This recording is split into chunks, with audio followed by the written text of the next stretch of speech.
AOC pretended to be a regular customer at her own restaurant for 3 days. What she discovered about her staff will shock you completely. The neon sign of Esperanza glowed softly against the Queen's evening sky, its warm light spilling onto the bustling sidewalk where Alexandria Ocasio-Cortez stood in disguise, her heart pounding with a mixture of excitement and dread. She'd traded her signature red lipstick for a muted brown, pulled her dark hair back into a simple ponytail, and swapped her designer blazers for a plain denim jacket and worn sneakers. To anyone passing by, she looked like just another working-class woman from the neighborhood, exactly what she was going for. 3 months ago, AOC had secretly purchased this struggling Puerto Rican restaurant in Astoria, using a shell company to keep her identity hidden from both the media and the staff. She'd grown up just blocks away, and Esperanza held childhood memories of weekend dinners with her grandmother, who would order the same plate of mofongo every single time. When she heard the original owners were being forced to sell due to financial difficulties, she couldn't bear to see another piece of her community disappear to gentrification. But now, standing outside the restaurant she'd anonymously bought to preserve, AOC was about to discover that her good intentions had unleashed something far more sinister than she could have imagined. The plan had been simple: invest in the community, keep the original staff employed, and let the restaurant run as it always had while she worked behind the scenes to improve conditions and pay.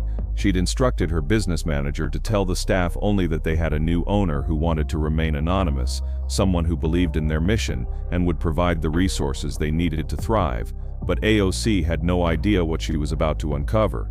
The troubles had started 3 weeks ago when her accountant flagged unusual patterns in the restaurant's books. Revenue was up significantly, but somehow the bottom line remained stagnant. Inventory costs were skyrocketing despite the same menu and portion sizes. Most troubling of all, several longtime employees had quit suddenly, leaving only cryptic reviews on Glassdoor mentioning hostile work environment and management corruption. That's when AOC decided to go undercover. She pushed open the heavy wooden door, breathing in the familiar aroma of sofrito and garlic that had defined her childhood. The restaurant's interior was exactly as she remembered: exposed brick walls covered with vintage photographs of Puerto Rico, strings of colorful lights creating intimate pools of warm illumination, and the gentle sounds of salsa music mixing with animated conversations in Spanish and English. At first glance, everything seemed perfect.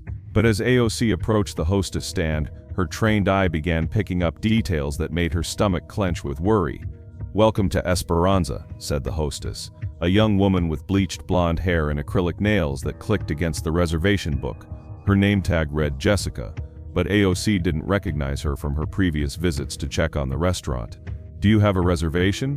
"No, I'm sorry," AOC replied, deliberately thickening her Bronx accent and keeping her voice soft. "I was hoping you might have a table for one. I just got off work and heard this place has amazing food."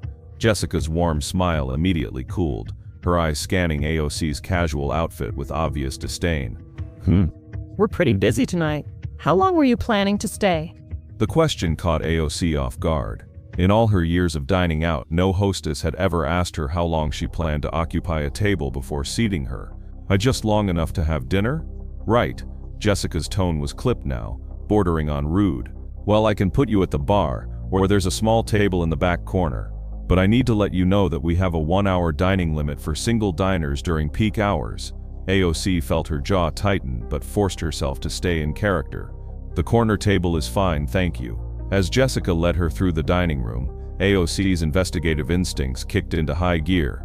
She noticed that several prime tables near the windows sat empty despite the supposed busy night, while other single diners, all well-dressed and clearly affluent, were seated prominently and seemed to be lingering over their meals without any apparent time restrictions.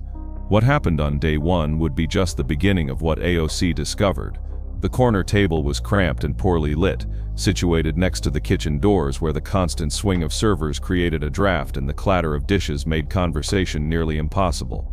AOC settled into the uncomfortable chair and opened the menu, immediately noticing that the prices had increased dramatically since her last visit. The mofongo her grandmother used to order was now $28, nearly double what it had been just months ago. Her server, a middle-aged man named Carlos whose tired eyes and slumped shoulders spoke of long shifts and little rest, approached with a weary smile. "Good evening, what can I get you to drink?" "Just water for now," AOC replied, "and maybe you could recommend something. I've never been here before." Carlos's expression brightened slightly. "Oh, you're in for a treat.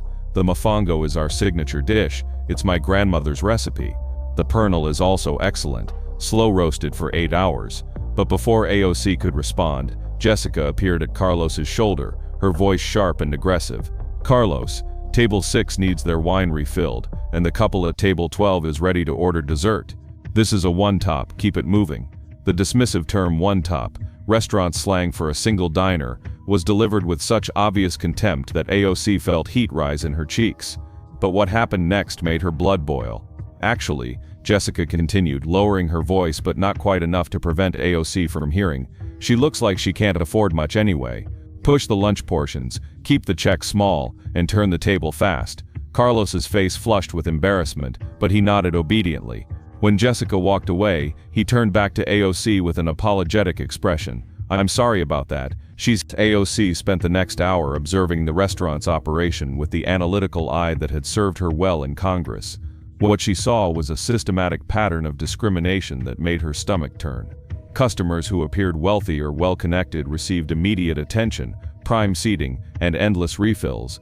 Working-class diners like herself were rushed through their meals, seated in inferior locations, and treated with barely concealed disdain by Jessica and several other front-of-house staff members. But the most disturbing discovery came when AOC overheard a conversation between Jessica and the restaurant's assistant manager, a smug man in his 30s named Derek, who spent most of his shift chatting with attractive female customers instead of supervising his staff.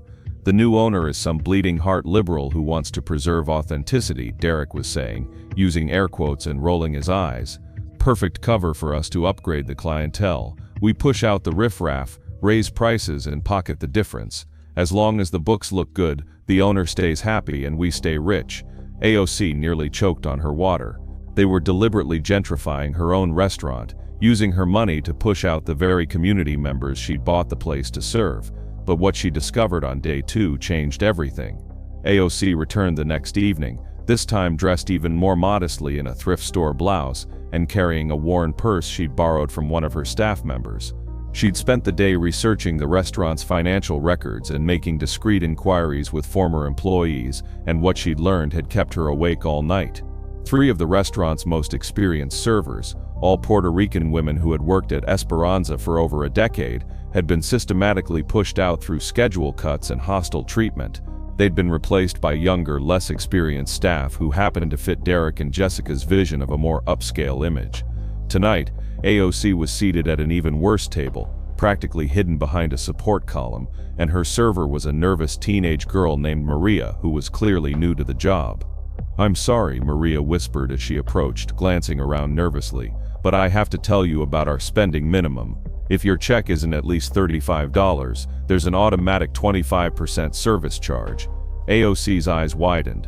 "Is that legal?" Maria's face crumpled with worry. "I don't know, but Derek said if I don't tell people it comes out of my tips. And I really need this job, I'm saving for college." The spending minimum was news to AOC, and she was certain it wasn't legal in New York. But what made her even angrier was watching Derek berate Maria in front of customers when she took too long to explain the complicated wine list, and seeing Jessica openly mock elderly Puerto Rican customers who struggled with English. As the evening progressed, AOC witnessed a level of systematic abuse that made her physically sick. Carlos, the kind server from the night before, was being harassed by Derek for being too friendly with customers who didn't look wealthy.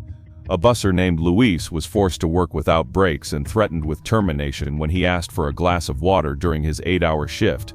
But the most shocking discovery came when AOC followed Maria into the kitchen and saw what was happening behind the scenes.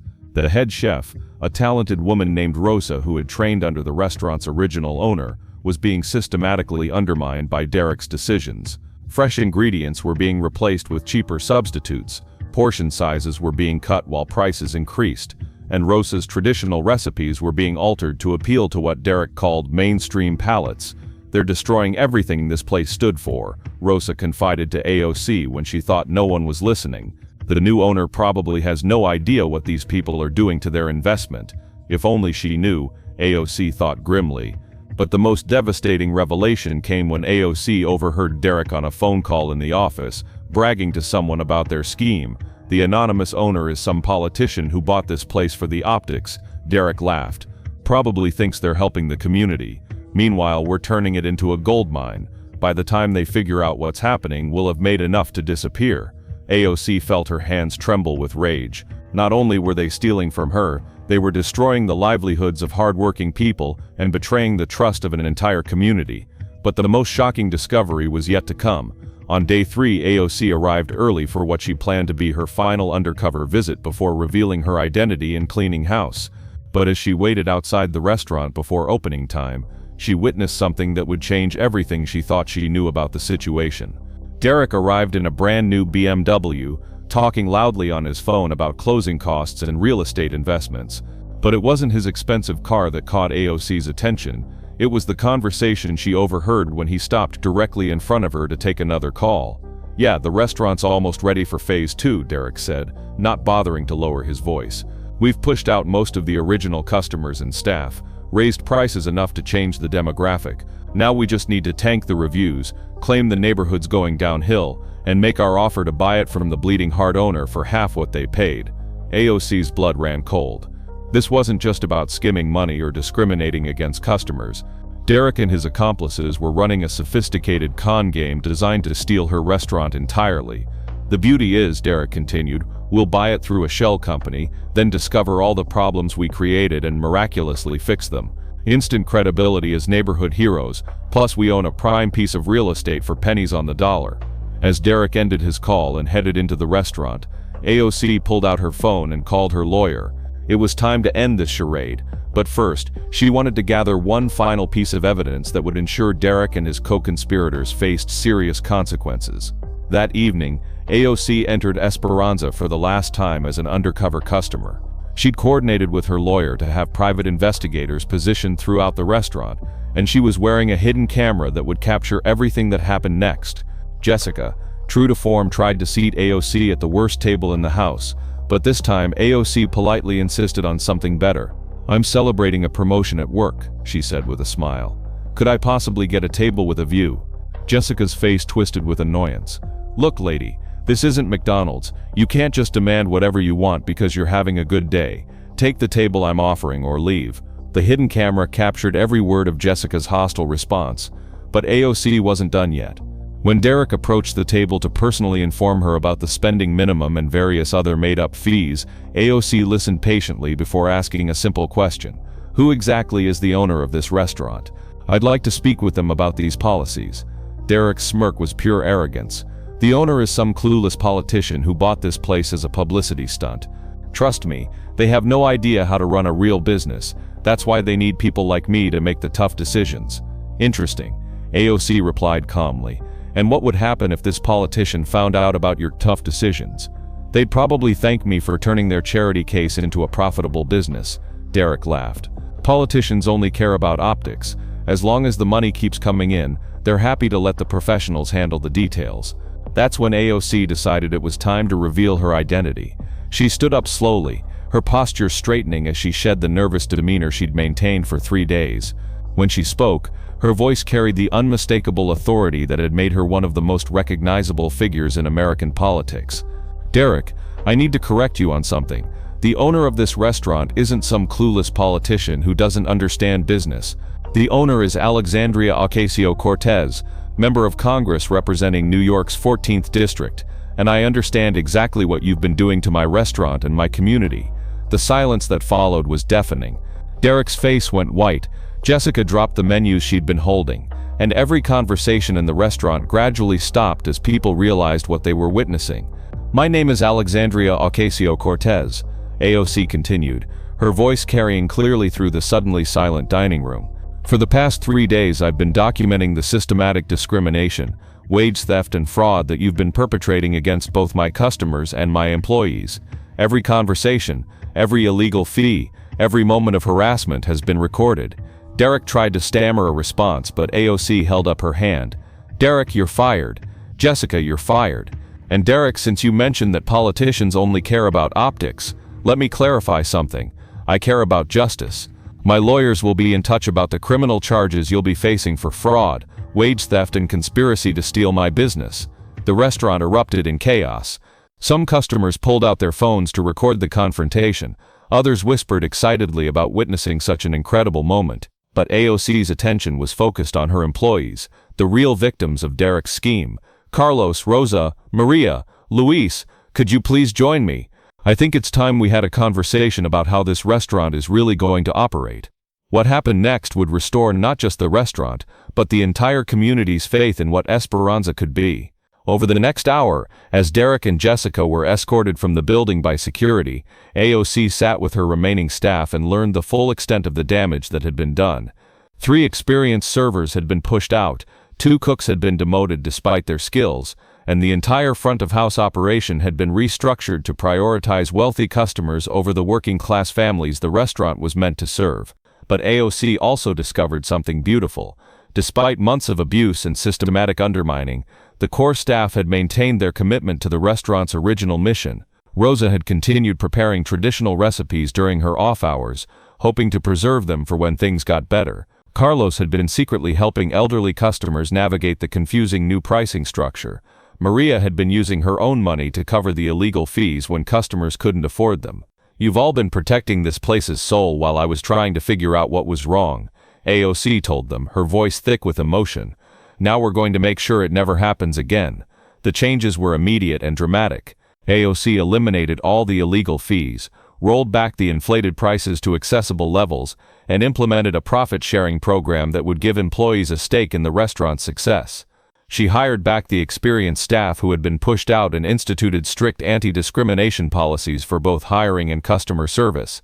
Most importantly, she installed Rosa as the new head manager, giving her the authority to maintain the restaurant's authentic character while building a sustainable business model. This restaurant belongs to this community, AOC announced to the gathered staff and customers. My job isn't to own it, it's to protect it and make sure it serves the people who make this neighborhood home. 6 months later, Esperanza had become a model for community-owned businesses throughout Queens. The restaurant was thriving financially while maintaining its commitment to accessible pricing and authentic cuisine. Rosa had been featured in Food and Wine magazine for her innovative approach to traditional Puerto Rican cooking, and the entire staff had received raises and benefits that made their jobs sustainable careers rather than temporary survival measures. But perhaps most importantly, the restaurant had become a gathering place for community organizing and political engagement. AOC held regular office hours in the back dining room, accessible to constituents who might never feel comfortable visiting her official congressional office. The lesson of AOC's 3-day undercover investigation spread far beyond Esperanza's walls. Her story became a case study in how elected officials could use their resources to genuinely serve their communities, rather than simply advancing their own political careers.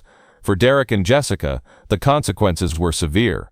Derek was convicted of fraud and conspiracy charges, receiving a 3-year prison sentence and being ordered to pay full restitution to the restaurant and its employees.